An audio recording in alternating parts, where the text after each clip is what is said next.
Hi guys, welcome back to Telugu cinema ముచ్చట్లు.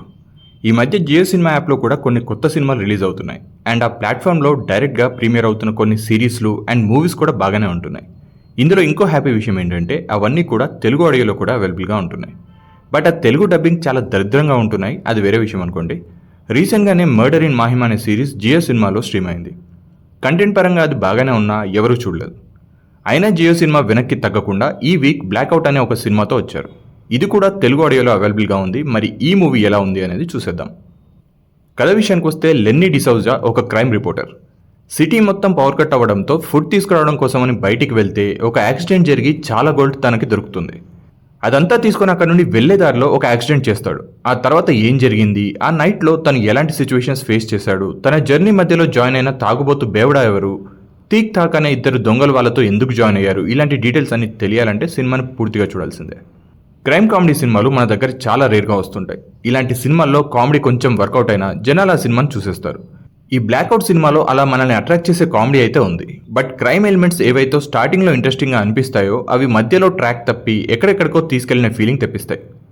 Accident జరిగిన తర్వాత ఒక్కో కొత్త క్యారెక్టర్ రావడం, వాళ్ళ స్టోరీస్ని హీరో స్టోరీకి లింక్ చేయడం స్టార్టింగ్లో బాగానే ఉన్నా తర్వాత కొంచెం ఎక్కువ క్యారెక్టర్స్ యాడ్ అవుతున్నాయేమో అనే ఫీల్ వస్తుంది. హైస్ తర్వాత జరిగిన ఇన్సిడెంట్స్ వాటికి కనెక్టెడ్గా లేకపోవడం, పోనీ ఆ సిచ్యువేషన్స్ అన్నీ ఆ దొంగతనం జరిగిన గోల్డ్ కోసం అయ్యి ఉంటే ఇంకొంచెం గ్రిప్పింగ్గా ఉండదేమో. కానీ ఆ దొరికిన గోల్డ్కి రిలేటెడ్గా కాకుండా అందరివి డిఫరెంట్ స్టోరీస్ ఉండడం కొంచెం డిస్కనెక్ట్ అయ్యేలా చేస్తుంది. బట్ ఓవరాల్గా విక్రమ్ మ్యాసీ పర్ఫార్మెన్స్, సునీల్ గ్రోవర్ పర్ఫార్మెన్స్, తీక్ తాక్ అనే క్యారెక్టర్స్ కామెడీ ఇలా కొంచెం ఎంటర్టైనింగ్గానే ఉంది ఈ మూవీ. అలాగే జస్ట్ 2 hours లాంగ్ ఉండడం, సాంగ్స్ లాంటి డీవియేషన్స్ లేకపోవడం ఒక ప్లస్ అయ్యే ఛాన్స్ కూడా ఉంది మూవీకి. లెన్నీ డిసౌజాగా చేసిన విక్రమ్ మ్యాసీ పర్ఫార్మెన్స్ ఎప్పట్లాగే బాగుంది. తనకి ఎలాంటి రోల్ ఇచ్చినా చాలా ఈజీగా చేసుకుంటూ వెళ్ళిపోతాడు. తాగుబోతుగా చేసిన సునీల్ గ్రోవర్ కూడా ఇంప్రెస్ చేస్తాడు. డిఫరెంట్ షేడ్స్ ఉన్న తన క్యారెక్టర్స్ చాలా బాగా హ్యాండిల్ చేశాడు. తీక్ తాక్ క్యారెక్టర్స్ చేసిన యాక్టర్స్ కూడా పర్లేదు. రుహానీ శర్మ, మౌని రాయ్ అండ్ జిసు సేన్ గుప్తాలు పర్ఫామ్ చేయడానికి పెద్దగా స్కోప్ లేని క్యారెక్టర్స్ చేశారు. మిగతా యాక్టర్స్ అందరూ ఓకే. టెక్నికల్లీ ఈ మూవీ బాగానే ఉంది. సినిమా అంతా ఒక నైట్లోనే జరుగుతుంది అండ్ నైట్లో షూటింగ్స్కి లైటింగ్ కరెక్ట్గా సెట్ అవ్వకపోతే చాలా తేడా కొట్టేస్తాయి. బట్ ఇందులో అలాంటి మిస్టేక్స్ ఏమి ఉండవు. అండ్ సినిమా జోనర్కి తగ్గట్టుగా సినిమాటోగ్రఫీ కూడా బాగుంది. Background music okay, production values రీసెంట్గానే ఉన్నాయి. ఇవన్నీ బాగానే ఉన్న తెలుగు డబ్బింగ్ మాత్రం విచిత్రంగానే ఉంది.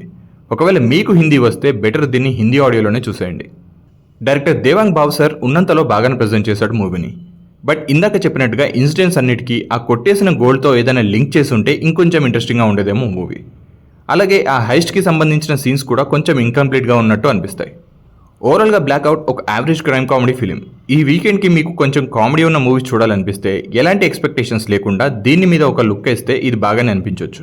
ఒకవేళ మీరు ఆల్రెడీ ఈ మూవీని చూస్తుంటే మీకు ఎలా అనిపించిందో కామెంట్స్లో చెప్పండి. అలాగే వీడియో నచ్చితే లైక్ కొట్టి షేర్ చేసి సబ్స్క్రైబ్ చేసుకోవడం మాత్రం మర్చిపోకండి. Thank you for watching this video.